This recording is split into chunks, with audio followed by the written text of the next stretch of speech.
Assalamualaikum warahmatullahi wabarakatuh. Perkenalkan, nama saya Dianita Mevis Aulia, NPM saya 25412029 dari kelas akuntansi 25A. Di sini saya akan menjelaskan tentang bentuk-bentuk surat mata kuliah aplikasi komputer yang diampu oleh Bapak Adi Dwi Putra, Eskom Mkom. Bentuk-bentuk surat umumnya mengacu pada dua hal utama. 1. Bentuk fisik atau format. Layout style. Layout style adalah tata letak atau format pengetikan surat, terutama surat resmi atau bisnis. Yang kedua, bentuk umum atau sifat klasifikasi dasar seperti surat resmi dan surat pribadi. Bentuk fisik atau format layout style ini adalah cara penataan bagian-bagian surat, terutama pada tanggal, alamat, isi, penutup, tanda tangan pada kertas. Format ini banyak digunakan dalam surat dinas, resmi, dan niaga. A. Bentuk atau style penjelasan penggunaan umum. 1. Full block style atau bentuk lurus penuh. Semua bagian surat diketik mulai dari margin pinggir sebelah kiri. Dan bentuk ini paling sederhana dan paling sering digunakan karena praktis dan efisien. Dan biasanya digunakan dalam surat umum seperti surat niaga atau bisnis modern dan surat resmi organisasi swasta.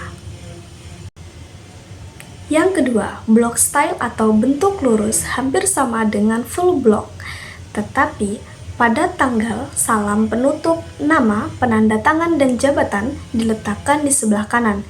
Biasanya digunakan untuk surat niaga atau bisnis dan surat resmi. Yang ketiga, semi-block style atau bentuk setengah lurus, mirip dengan block style, tetapi penulisan isi surat atau alinea menjorok ke dalam sekitar 5-7 ketukan atau spasi di setiap awal. Biasanya digunakan untuk surat resmi, surat dinas, atau birokrasi. B. Format lain yang kurang umum atau tradisional. 1. Intended style atau bentuk lekuk alamat surat diketik secara berlekuk atau baris kedua menjorok ke dalam dari barisan pertama. Isi juga menjorok, tetapi bentuk ini sudah jarang digunakan. Yang kedua, hanging paragraph style atau bentuk alinea menggantung. Setiap alinea baru dimulai dari pinggir kiri, tetapi baris kedua dan seterusnya dalam alinea tersebut mencorok ke dalam atau menggantung. Yang ketiga, official style atau bentuk resmi yang sering digunakan oleh instansi pemerintah. Alamat tujuan diletakkan di kanan, sedangkan untuk nomor lampiran dan perihal diletakkan di sebelah kiri. Bentuk umum surat berdasarkan sifatnya. Secara garis besar, surat dibedakan menjadi dua bentuk utama, yaitu resmi dan tidak resmi, yang memiliki struktur dan gaya bahasa berbeda. Pada surat resmi atau formal, bentuk surat yang digunakan untuk keperluan formal oleh lembaga, instansi, atau organisasi. Ciri utamanya menggunakan kop surat atau kepala surat dan nomor surat. Yang kedua, menggunakan bahasa baku dan efektif. Lalu menggunakan format baku atau salah satu dari block style atau semi-block style. Dan yang terakhir, biasanya mencantumkan stempel atau cap instansi. Sedangkan untuk struktur surat resmi atau umum, terdapat kop surat atau identitas instansi, kemudian tanggal, nomor surat, lampiran atau perihal, alamat tujuan, salam pembuka, contohnya seperti dengan hormat. Kemudian isi surat yaitu ada pembuka, inti, dan penutup. Kemudian terdapat salam penutup, contohnya seperti hormat kami.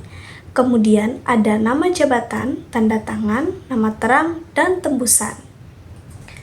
Kemudian untuk surat tidak resmi atau surat pribadi informal, bentuk-bentuk surat yang digunakan oleh perorangan untuk kepentingan pribadi atau sosial non-formal.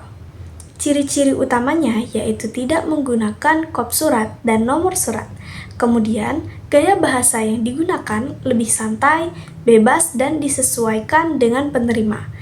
Lalu, tidak terikat pada format baku. Sedangkan Untuk struktur, surat pribadi atau umum terdapat tempat dan tanggal surat, kemudian alamat atau penyebutan penerima. Contohnya seperti untuk sahabatku. Kemudian di salam pembuka, contohnya seperti "Hai, apa kabar?"